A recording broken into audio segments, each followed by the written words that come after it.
Hai, ketemu lagi dengan saya Sherin dari Sherin Investama. Nah, jadi pada minggu ini kita akan membahas terkait dengan saham Antam, di mana saham ini memang pada minggu ini mengalami kenaikan yang cukup signifikan ya, sehingga ini menjadi menarik untuk dibahas. Nah, di sini ada dua pokok bahasan utama yang akan saya bahas secara ringkas saja. Yang pertama itu adalah terkait dengan perkembangan fundamental Antam. Apakah Antam ini masih layak untuk diinvestasikan atau tidak? Ya, mengingat kalau kita lihat ya, dari ketika market crash sampai dengan sekarang ya, kenaikan Antam ini sudah mencapai kurang lebih 911,88%. Kenaikannya cukup tinggi ya, sehingga beberapa orang mengatakan, wah saya khawatir nih investasi di Antam. Nah nanti kita akan lihat fundamentalnya bagaimana. Kemudian yang kedua, terkait dengan teknikalnya. Kita juga akan melihat secara teknikal apakah Antam ini bisa untuk ditradingkan pada minggu depan atau tidak. Nah, jadi kurang lebih ini dua pokok bahasan kita pada minggu ini. Jadi kita masuk ke pokok bahasan yang pertama, terkait dengan bagaimana sih perkembangan fundamental dari Antam, dan juga apakah Antam ini masih layak untuk diinvestasikan.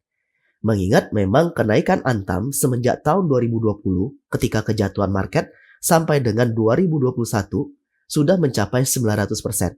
Walaupun sekarang dia sedang berada pada zona sideways-nya. Nah, jadi sebelum itu kita harus ketahui dulu bahwasanya Antam ini memiliki satu katalis positif yang sifatnya jangka panjang. Dan katalis ini bisa 3-5 tahun ke depan. Ya. Jadi katalis ini akan berulang-ulang diberitakan nantinya. Nah, inilah yang akan menjadi penggerak harga Antam di masa yang akan datang. Nah, katalis ini sebenarnya sudah kita ketahui ya. Semenjak Oktober 2020 lalu, di mana Menteri BUMN kita, yakni Erick Thohir, menyatakan bahwasannya akan dibentuknya holding baterai, ya, atau Indonesian Battery Holding pada Oktober 2020 lalu. Kemudian sudah diresmikan di 26 Maret 2021 lalu. Di mana di sini kalau kita lihat, anggota dari holding baterai ini terdiri dari Main ID, ya, kemudian PT Pertamina, PT PLN, dan juga PT Aneka Tambang atau Antam. Dengan masing-masing kepemilikan sahamnya mencapai 25%. Ya. Nah, tapi kita sudah tahu ya katalisnya apa ya. Nah, tentunya ada pertanyaan juga, Pak, katalisnya kan katalis bagus nih. Harusnya Antam itu terus naik dong, tidak berhenti sampai di sini saja kenaikannya. Nah, jadi kamu harus pahami juga bahwasannya ini baru tahap awal, ya. Jadi baru tahap awal, karena apa? Mereka belum mulai produksi. Jadi katalis ini belum bisa lagi menjadi pemicu kenaikan harga. Tetapi di masa yang akan datang, ketika mereka sudah mulai berproduksi, maka katalis ini akan muncul kembali. Dan akan menjadi katalis yang menggerakkan harga. Harapannya seperti itu. Karena di sini kita lihat juga, Erick Thohir, Menteri kita, BUMN kita, menyatakan target holding baterai sudah produksi di 2023. Nah, ini menjadi catatan penting bagi kalian. Bahwasannya sebuah katalis ya bisa berlangsung lama. Sampai dengan 3-5 tahun. Nah, ini sifat katalis yang nantinya akan menggerakkan Antam di masa yang akan datang. Nah, ini kurang lebih yang harus kalian ketahui terkait dengan katalis yang ada di Antam. Nah, untuk sekarang katalis ini belum akan berdampak banyak ya. Karena memang katalis ini belum terbukti. Baru akan terbukti ketika mereka mulai beroperasi. Pada saat kapan? Paling tidak di tahun 2023 atau paling cepat di tahun 2023. Dan kita menantikan hasilnya bagaimana. Nah, ini kalau kita bicara terkait dengan pandangan fundamentalis ketika melihat sebuah katalis. Jadi kita sudah ketahui ya bahwasannya katalis ini baru akan berdampak signifikan pada perubahan kinerja Antam ya, dibuktikannya di tahun berapa? Di tahun 2023. Dan nantinya baru kita bisa lihat di laporan keuangan tahun 2024. Artinya apa? Perkembangan fundamental Antam dari 2019 sampai dengan sekarang tidak bisa dikaitkan dengan katalis ini. Karena sekali lagi, holding baterai ini baru dibentuk, ya, belum beroperasi. Jadi nantinya ketika kita bahas fundamentalnya sama sekali tidak akan dipengaruhi oleh katalis ini. Nah, sekarang kita akan masuk ke dalam fundamentalnya itu sendiri.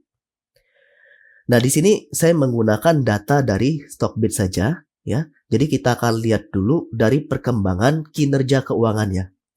Nah, kita lihatnya simpel saja, kita bisa lihat dari perkembangan laba bersihnya.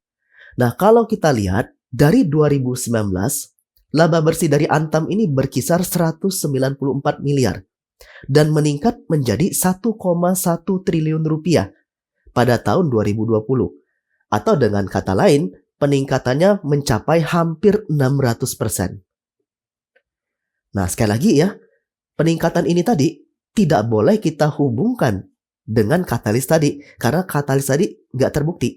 Dan ini data ini juga nggak boleh kita cerna mentah-mentah. Kita bandingkan juga dengan pendapatan kotornya atau revenue-nya. Nah, di sini kalau kita lihat revenue-nya, ya, laba bersihnya kan tadi meningkat hampir dengan mencapai 600%. Tapi kalau kita lihat pendapatan kotornya atau revenue-nya, dari 2019 ke 2020 justru menurun. Ya, justru menurun, berbeda dengan laba bersihnya tadi. Kalau kita lihat di sini, dari yang tadi 2019 pendapatan kotornya sebesar 32 triliun rupiah, di 2020 menurun menjadi 27 triliun rupiah. Ya. Justru penurunannya hampir mencapai 15% kurang lebih. Tapi kok bisa ya pendapatan kotornya turun, labanya naik?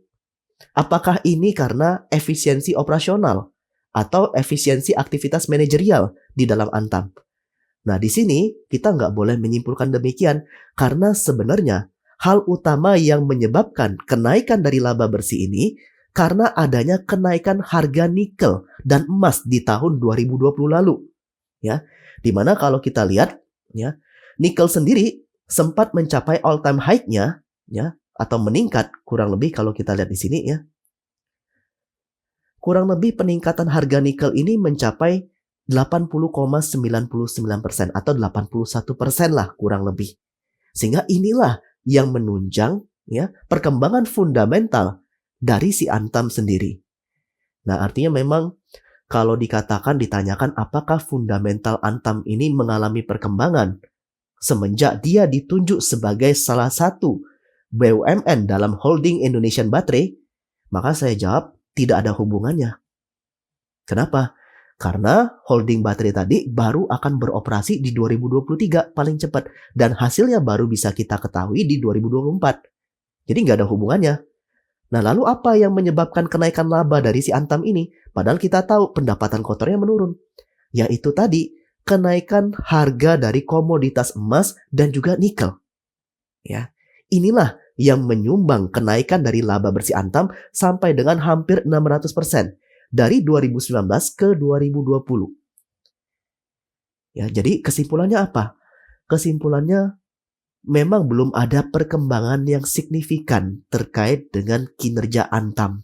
Ya, jadi kenaikan kinerjanya ini lebih ditopang oleh kenaikan harga komoditas, bukan karena adanya efektivitas dan efisiensi manajemen secara operasional. Nah, ini kalau kita lihatnya dari sisi fundamentalnya. Tapi walaupun begitu, ya, ini tetap hal yang cukup positif bagi Antam. Nah, ini kurang lebih penjelasan terkait dengan perkembangan fundamental dari Antam itu sendiri. Nah, kemudian kalau kita lihat valuasinya ya. Saya biasa menggunakan price to book value. Kalian juga sudah banyak tahu ya terkait price to book value, perbandingan ya harga dari Antam terhadap nilai bukunya. Jadi harganya sudah 3 kali lipat dari nilai bukunya. Sebenarnya kalau untuk usaha pertambangan, ya ini cukup wajar ya. PBV yang wajar untuk usaha pertambangan itu berkisar dari 4,2 sampai dengan 6,1. Itulah PBV yang wajar untuk industri pertambangan. Pada dasarnya seperti itu. Nah, artinya ini ya terkait dengan penjelasan ringkas fundamental dari Antam itu sendiri. Nah, kalau ditanyakan apakah layak investasi atau tidak, jadi kalau kita bicara dari sisi fundamentalis konvensional, maka biasanya kita cenderung wait and see dulu. Ya. Wait and see-nya kenapa? Karena kita mau lihat di 2023 tadi targetnya tercapai nggak? Sudah bisa berproduksi atau belum? Maka biasanya seorang fundamental konvensional baru akan masuk di tahun 2023 setelah katalisnya terbukti.